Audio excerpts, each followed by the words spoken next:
अस्सलाम वालेकुम, कैसे हैं आप सब। उम्मीद है सब खैरियत से होंगे। मैं भी अल्लाह का लाख लाख शुक्र है बिल्कुल ठीक ठाक। ईद तो गुज़र गई और बहुत अच्छा मौसम हो गया माशाअल्लाह से। अल्लाह का लाख लाख शुक्र है कि पाकिस्तान में इतना अच्छा मौसम, जितना अल्लाह का शुक्र अदा करें हम कम है। सुबह का ये प्यारा और सुहाना मौसम मैंने आपको दिखाया और उसके बाद मैंने इरादा किया कि गोश्त जो है काफ़ी दिनों से, यानी 2-3 दिन से हमने ब्रेक किया हुआ था, तो आज अच्छा सा कुछ इसका बनाती हूँ। तो चलें जी, रहें मेरे साथ और देखें कि आज मैं क्या बनाने लगी हूँ और एंड पे आपको पता चलेगा कि मैंने क्या बनाया है। तो अच्छी से अच्छी रेसिपीज़, अच्छी से अच्छी चीज़ें देखने के लिए मेरे चैनल को आप सब्सक्राइब करें, लाइक करें एंड शेयर करें।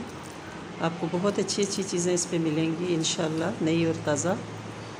तो रहें मेरे साथ, वीडियो को स्किप नहीं करना है, बहुत अच्छे से इसको देखना है। जहाँ समझ ना आए दोबारा से इसको रिप्ले करके देखें और दुआ करें कि हम सबको अल्लाह ताला अपनी हिफ्ज़-ओ-मान में रखे और अच्छे से अच्छा बर्ताव करने के, अच्छा सलूक करने की तौफ़ीक अता करे।